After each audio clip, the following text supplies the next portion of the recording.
Welcome to Exchange Rates UK TV. It is the 6th of July, almost said June, July 2021. Taking a look at Bitcoin here.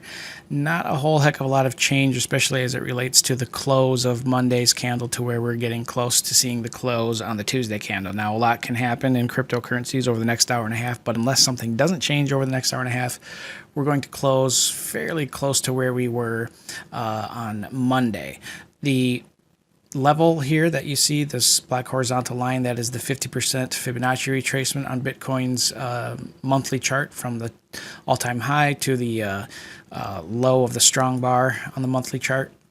And it's held as the kind of primary near-term support that we've seen. There's been a pretty sizable amount of volume that's come into trade up here. In case you've missed it, this is turning into the point of control for the year. And actually, if we look back, discounting everything from there, let's just look at that move up back last July to where we are now. Yeah, that volume node is still there, the $12,000 range. But from the beginning of the kind of confirmed breakout in October to where we are now, we are definitely seeing the high volume node form right where we're at. That is at that $34,000 value area. It's 50% Fibonacci retracement. I mean, this is a this is going a zone that's going to not an intentional pun here for 4th of July season, but a lot of fireworks could generate around this level and will generate around this level just because of this zone. It is the 50% fib retracement. It is the high volume node of 2021 and going back to the start of the breakout move in late October. But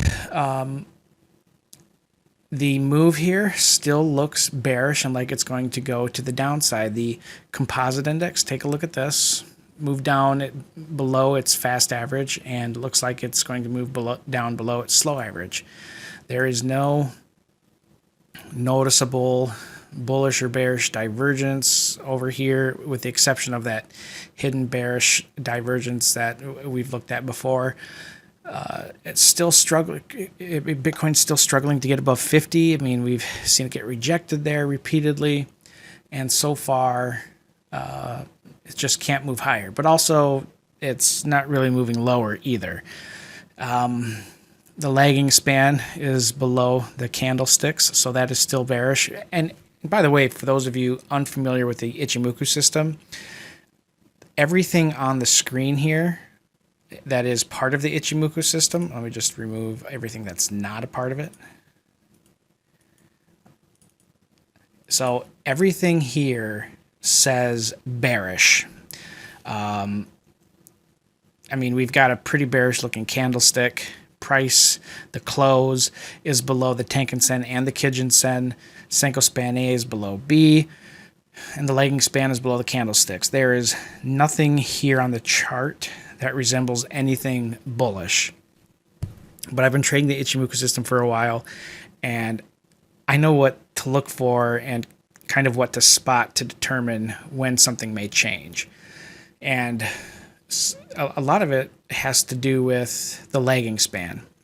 The lagging span is really the last, or the Chiku span, it's this black line over here, which all it is just the current, it's the current candlesticks. If we change the candlestick to a line chart, you'll see what I mean. And actually, let me hide the baseline and conversion line so you can see what I mean. The blue line, that's basically the candlestick line. It's the Chiku span or the lagging span back here, this black moving average. It's not a moving average, it's just a line chart of the current price action. That's all it is. Shifted back 26 periods. All right, that's all it is. But for whatever reason, the Chiku span / lagging span is the final confirmation tool most of the time that you use in a lot of the strategies with Ichimoku to confirm going long or short. It's also, it can be one of the first things you look for to confirm for an early entry or long or short. What I mean by that is, if we get a close above 40,800 between now and let's see, how many days is that? 4 days from today. I guess we really don't need it.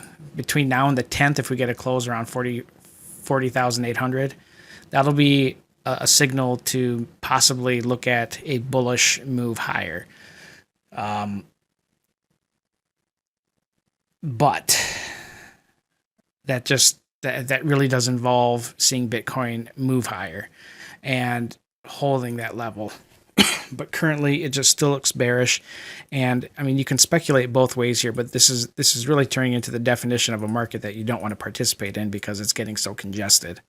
And the congestion is going to get worse if we continue to trade sideways here. So just be on the lookout for that. I should probably put those levels back on there.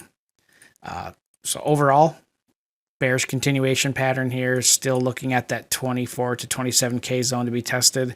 And yeah, that does it for me on Bitcoin. Thank you all for watching, and please don't forget to like and subscribe.